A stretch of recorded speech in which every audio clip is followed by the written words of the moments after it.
भारत का पुराना ड्रामा, नया तमाशा। एस जयशंकर, जो कभी सिफारतकारी के माहिर समझे जाते थे, अब सिर्फ माइक थामकर इल्जामात की बारिश कर रहे हैं।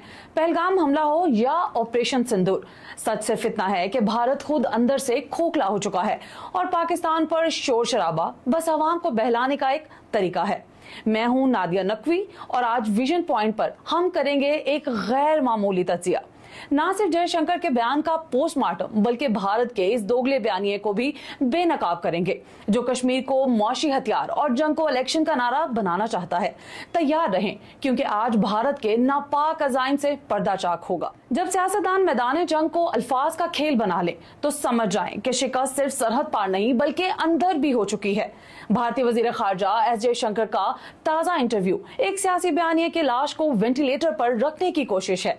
जयशंकर ने पहलगाम हमले को मौशी जंग करार दिया, गोया भारत का असल दर्द कश्मीरी सयाह नहीं बल्कि सयाहती आमदनी है। लेकिन नाजरीन, मौशी बर्बादी तो इसी दिन शुरू हो गई थी जब दिल्ली ने कश्मीर को फौजी छावनी में तब्दील किया। याद है 5 अगस्त 2019 जब कश्मीर की खुद मुख्तारी को कागज पर मिटा दिया गया। लॉकडाउन, इंटरनेट की बंदिश, हुर्रियत की आदत की गिरफ्तारियां, ये सब किसने किया? पाकिस्तान ने किया। अब आते हैं इस नाम निहाद ऑपरेशन सिंदूर की तरफ। जयशंकर कहते हैं कि उन्होंने दहशतगर्दों के हेडक्वार्टर्स तबाह कर दिए, लेकिन सवाल यह है कि कोई फुटेज, सैटेलाइट तस्वीरें या कम से कम गैर जानेदार गवाही नहीं जनाब। ना कोई हदफ वाजिया, ना हलाकतों की तफसील, ना दावे, सिर्फ ड्रामा। जयशंकर कहते हैं कि भारत अब न्यूक्लियर ब्लैकमेल से मरऊब नहीं होगा, यानी दुनिया को डराना छोड़ दिया है, खुद जलने का इरादा किया है। ये बयान जौहरी जंग के इस बयानी असूल यानी कि म्यूचुअलिटी एश्योर्ड डिस्ट्रक्शन की खुली तौहीन है। और अगर भारत की खारजा पॉलिसी में अब समझदारी की जगह आरएसएस का इंतकाम है तो खिता तबाही के दहाने पर खड़ा है।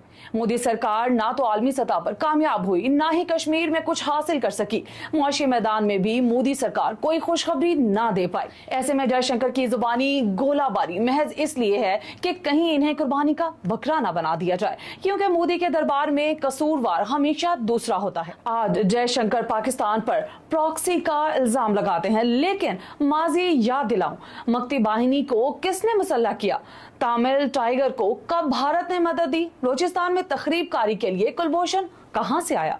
भारत हमेशा खुद को प्रॉक्सी इस्तेमाल करता है और दूसरों पर इल्जाम लगाता है। यही दोहरा मयार है।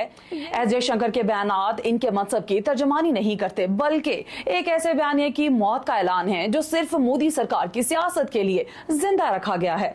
वक्त करीब है कि भारत खुद से सवाल करे कि सच बोलने वाला दुश्मन बेहतर है या फिर खुशामद करने वाला झूठा मुशीर।